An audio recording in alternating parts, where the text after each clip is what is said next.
Yo les gars tout le monde, on se retrouve pour une nouvelle vidéo et une nouvelle vidéo Mercato. Ça fait extrêmement longtemps que j'ai pas parlé du Paris Saint-Germain sur la chaîne, donc j'en profite pour en parler. On va parler du cas Rodrigo Mora, Porto, PSG, les besoins, le joueur, qu'est-ce que ça vaut vraiment, on va discuter de tout ça. Bien sûr, juste avant que cette vidéo commence, merci à toutes les personnes qui prendront quelques instants pour s'abonner, pour liker, pour me donner vos avis dans les commentaires, ça fait toujours extrêmement plaisir. Et nous, on est tout de suite parti pour la vidéo.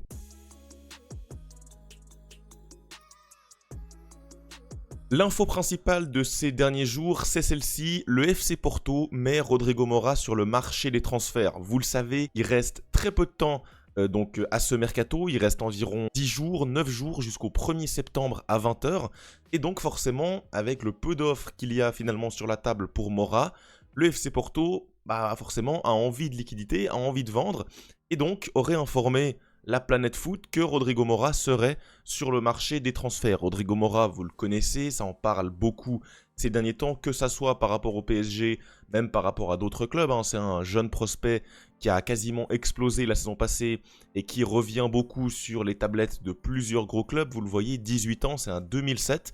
Donc bien sûr la période Lamine Yamal, les fameux 2007, Estevao, etc. 1m68, un milieu offensif qui peut jouer légèrement à gauche, mais on va voir que c'est quasiment beaucoup plus un 10 qu'un ailier pur. Et ça c'est quand même intéressant pour parler de son futur, pourquoi pas au Paris Saint-Germain.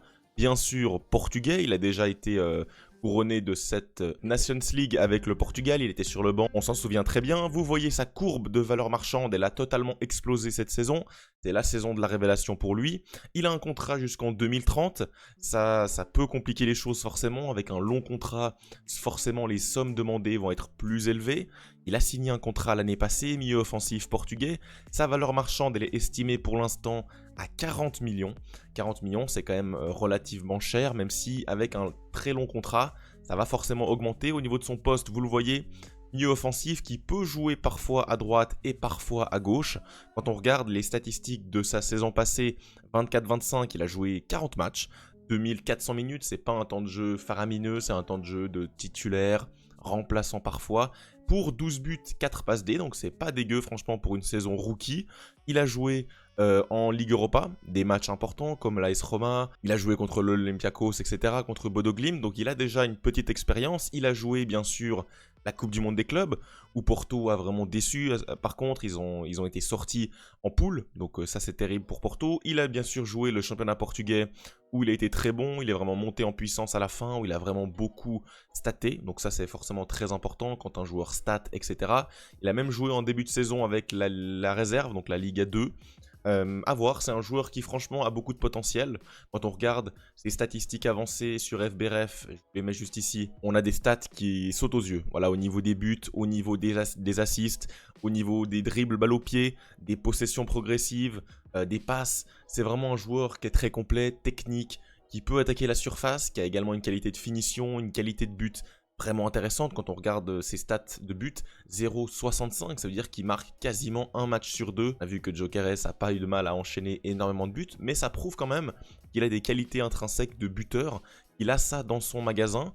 Il a également des qualités défensives pas inintéressantes, tacle, interception, des blocs. C'est pas le plus grand joueur avec les stats de duel aérien, forcément avec sa petite taille, mais il participe. C'est un joueur agile, mobile, vraiment très technique, qui peut faire du bien dans ce PSG, qui aime ses profils. Le PSG, on le connaît avec ses profils techniques, bien sûr portugais en plus de ça, ça nous fait tout de suite penser à João Neves, Vitinha. Rodrigo Mora, c'est un élément qui est plus offensif, qui peut apporter dans cette ligne d'attaque. Dans cette attaque-là, vous le voyez, on a du Kvara, on a du Bradley Barcola, on a du Ousmane Dembélé, Désiré Doué, Lee Kangin, on a du Mbaye qui arrive dans une rotation, quand Colomwani devrait partir, Gonzalo Ramos. Je vous ai résumé tout ça juste ici avec les éléments offensifs, et on voit finalement que moi je trouve ça quand même relativement léger. Si on enlève Mora, donc la situation actuelle, on a donc les 4 titulaires qui tournent. Des fois c'est Kvara, des fois c'est Barcola, des fois c'est Doué, des fois c'est Kvara ici. Ça peut tourner, on peut même avoir du Kvara en 9 ou du Doué 9 avec du Kvara sur le côté.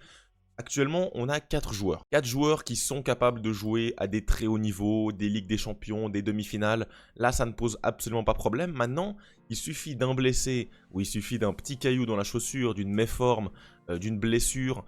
Et finalement, derrière, c'est très juste. Avec un Gonzalo Ramos où Luis Enrique ne lui fait pas confiance tout de suite, ça rend tes plans beaucoup plus compliqués, ça te rend beaucoup moins imprévisible, t'as un 9 qui est statique, t'as un 9 qui a pas beaucoup performé en tant que titulaire, derrière t'as Lee Kang-in à gauche, bon, c'est pas l'élément le plus percutant, c'est pas l'élément qui se met le plus en valeur quand il a sa chance, c'est compliqué, et c'est vrai qu'au PSG, on dit beaucoup qu'il faut un cinquième homme, voilà, un cinquième homme, peut-être jeune, capable de progresser, capable de rentrer dans une rotation.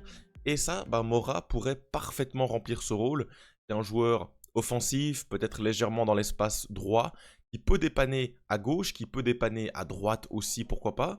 Pour moi, c'est vraiment un aspect offensif qui peut être intéressant à aller chercher pour le PSG. Maintenant, on le sait, le PSG est dans une politique beaucoup moins dépensière. Ils ont moins dépensé. Cet été, ils ont dépensé 63 millions pour Zabarni, 40 pour Lucas Chevalier, c'est tout. Voilà, ils ont réussi à vendre Skriniar, Mukiele, il y a encore Kolo-Muani qui devrait partir, d'autres joueurs, Soler, Asensio. Derrière, ils n'ont pas recruté offensivement, ils n'ont pas recruté au milieu de terrain. Et moi, il y a des postes qui m'interrogent quand même pour ce PSG. On sait que souvent, les équipes qui gagnent une LDC, qui font des saisons légendaires avec plusieurs titres, etc., elles ont du mal à confirmer. Et souvent, 1-2 ans après, on le dit, ah bah purée, ils auraient dû réagir, ils auraient dû impacter par le mercato plus rapidement. Et souvent, c'est des équipes qui se mordent un peu les doigts juste après parce qu'elles n'arrivent pas à enchaîner. En voyant l'effectif du PSG, la manne financière, les gains des tournois, que ce soit la Coupe du Monde des clubs, la Ligue des Champions, t'es vraiment dans un bénéfice économique, j'aurais attendu de la part du PSG qu'ils investissent, on va dire, une recrue par ligne, un attaquant, un milieu de terrain, un défenseur ça a été fait, un gardien ça a été fait, mais pour moi il manque un élément offensif, il manque un élément pour moi au milieu de terrain. On parle de Vitinha, on parle de João Neves, on parle de Fabian Ruiz, c'est les trois qui sont titulaires, qui sont bien au-dessus de la mêlée. Derrière t'as Warren, ça commence vraiment à être un peu plus compliqué pour lui. Derrière, tu as Carlos Soler qui devrait partir. Mayoulou, qui peut être une solution intéressante, mais t'as pas tellement envie de te retrouver avec Mayoulou en demi-finale de Ligue des Champions. Ça, c'est quand même une réalité, ça peut être un peu juste. Donc finalement, t'as que 3 gars. Et derrière, c'est un peu léger. Si tu arrives en demi-finale avec un Warren, bon, c'est quand même plus compliqué. Je suis vraiment très intéressé par cette fin de mercato du Paris Saint-Germain. Pour moi, il ne peut pas rester comme ça. Il va y avoir quelque chose, ça va se passer. Je sais pas, mais j'ai vraiment l'impression que le PSG aurait une erreur à rester comme ça, camper sur leur position. Pour moi, il faut recruter. Donnez-moi vos avis dans les commentaires, les gars. Vous qui suivez votre club, est-ce que vous êtes confiant avec l'effectif actuel ou justement, au contraire, vous iriez faire 1-2 retouches? Et pour moi, Rodrigo Mora serait une retouche très intéressante. On en a parlé, un joueur jeune qui rentre dans le projet Luis Enrique, qui est un joueur mobile, qui peut jouer à plusieurs positions. C'est quelque chose que le staff parisien apprécie, adore. Il peut jouer au milieu, à gauche, à droite, pourquoi pas en faux neuf à terme. Il est dans le catalogue Gestifut avec Jorge Mendes, donc normalement ça pose absolument pas problème. Tu as des liens qui sont parfaitement établis, Campos, avec cette région du Portugal, Jorge Mendes et le Paris Saint-Germain. Tout semble parfait, mais en attendant, le PSG leur tourne et le temps tourne. Il reste 9 jours. Est-ce que ce dossier va être fait ou pas? En tout cas, Porto a mis son joueur sur le marché des transferts. Reste à voir si un club va être intéressé. Également, peut-être que le PSG peut se faire doubler par un autre club. Il y a des clubs qui sont intéressés par recruter. Il y a toujours Chelsea, il y a toujours Manchester United.